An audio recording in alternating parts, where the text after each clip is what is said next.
O, kumusta mga kaibigan? Nakapag-change oil na ba kayo? Ay, baka nakakalimutan ninyo, ah, kung kakaiba na yung naamoy ninyo dito, parang amoy sunog na habang kayo nananahi. Papalitan na po natin ng langis. Saka silip-silipin po ninyo kung medyo kulay brown na. Saka iba na amoy. Palitan na po natin mga kaibigan. Ayun na po sa mga mananahi na baguhan na hindi pa nakapagpalit. Anda lang po tayo ng screwdriver, pangsahod,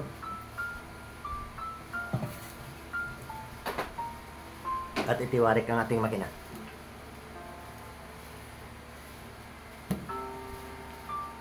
Meron yan yung screw dito, flat screw. Meron yan tornilyo kasi dito na para di tagal na tatabuin mo pa yung langis. Bubuksan mo lang dito. Ito, nagawa ko na. Para mabilis. Ayan labo na ng langis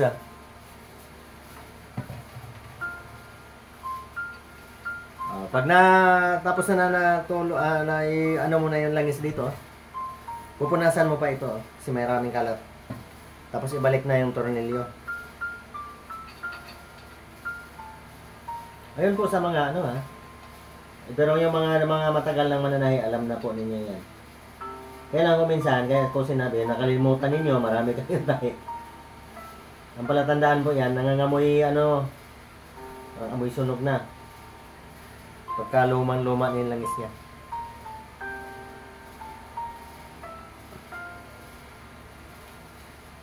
Higpitan maigi kasi tatagas yung langis. Pupunta yan doon sa paa mo.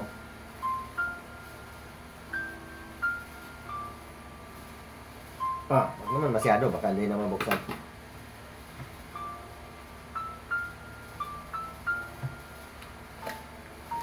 Ayun sa mga baguhan mayroon naman nakalagay dito na high, low, oil.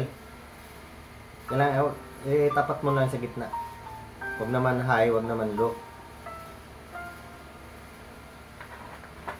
Kulang pa. Kumusta kayo lahat mga taga-subaybay? Sana pagtiyagaan nyo ang mga video ko, kahit nakakamuring, kapulutan naman ang aral. Gusto ko kasi magkakaiba ang ating video. Yung iba naiinip, pero pag isipin mo na matututo ka dito, lahat mayroon kakaiba ang aking video, tagapayo, kung may mga kalamidad. Oy, kagaya ngayon ingat po na may bagyong Ramil Ano ba yan? October, ano ba? Baka magkamali ako 18, 20, 25, bahala na. Magkamali. Hindi ko na mag-check Yun. Pag tama na ang dami, may high and low yan doon sa gitna mo ilagay. Ayos na.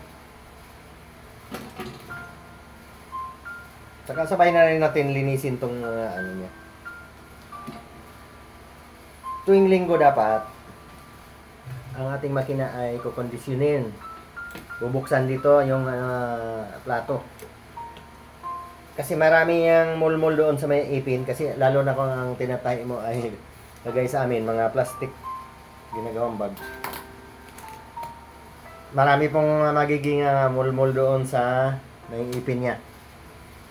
Napupuno po yan. Kaya linggo-linggo po, ugaliin po ninyong buksan.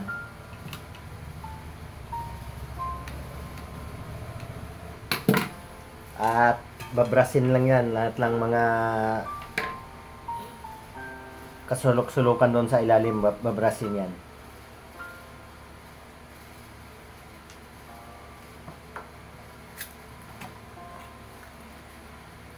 Sige, maraming salamat po. Tapos ang ating video. Ang daming kalat Linisin pa natin na idea. Maraming salamat.